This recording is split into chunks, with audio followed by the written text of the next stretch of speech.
Today's video is a little bit more of an experiment. We're going to see if these old chemicals will actually get me a reasonable result in processing some C41 film.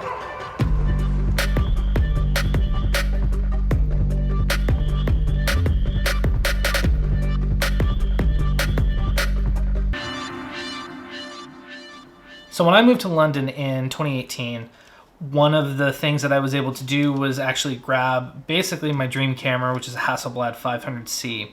I started out my photography life on film, and I hadn't touched film in a long time, so I wanted to get back into it, and this was the camera to do it.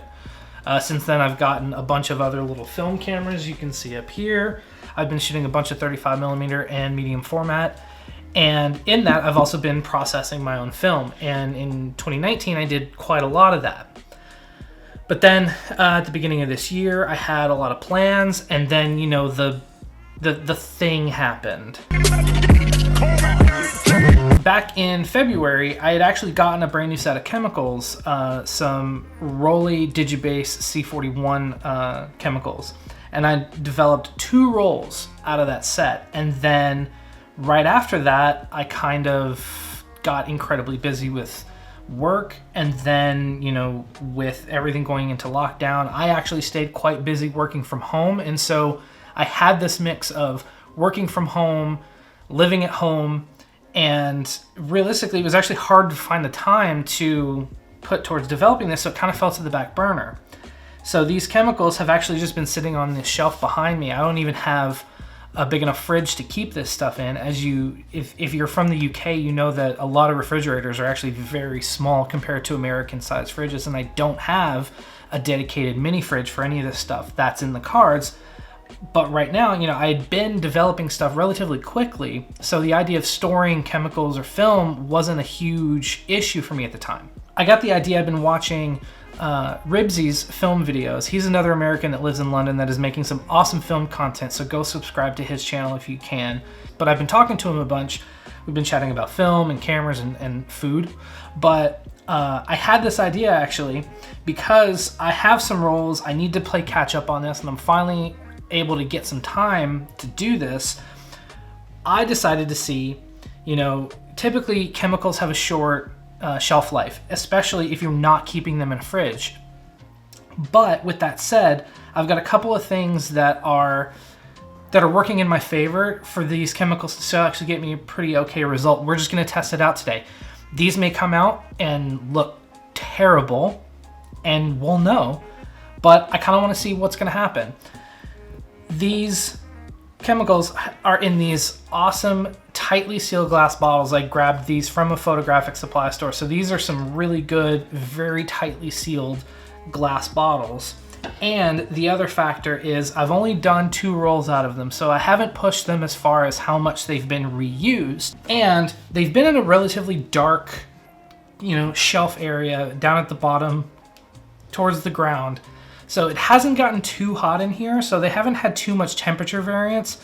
So now I'm going to see 6 months later, after not touching these literally since February, if this is going to turn out. So I've got the sous vide machine getting the water to temperature. I'm going to go put these in the water bath to get them up while I load up a roll into my tank here, and let's just see what happens.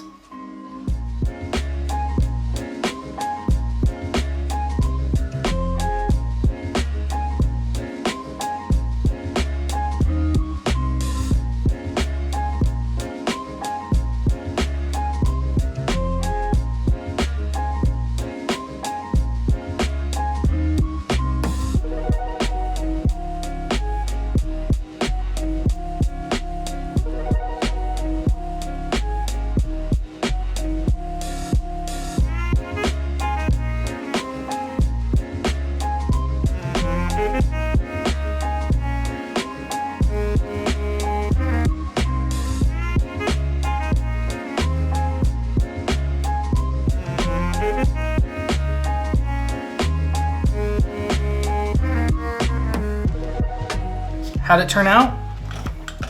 Turned out great. I think when it comes down to it, you know, not everyone's gonna have the best storage options. You know, I think some people don't get into shooting film because they don't feel like they have everything they need, or they don't have all of the storage options for, you know, you don't have a mini fridge, you don't have every single thing that people say that you need. There's a lot of people who will shout, gotta keep your film in a fridge, gotta keep your chemicals stored properly, where honestly, you know, this is one of those situations where at the beginning of the year, it just fell to the back burner, and I set it aside. I didn't have the right place to keep that stuff, but in the end, it turned out fine. These images developed absolutely fine. You know, I'll be glad to get these in. I just did a quick, you know, digitizing with my DSLR for some of these shots. You know, the colors turned out all right. I'll be glad to actually get these on a good scanner or with a better digitizing solution. But for the most part, I'm happy with how these turned out. All in all, I did 6 rolls today. And so, yeah, I think don't fret if you don't have everything you need when it comes to film.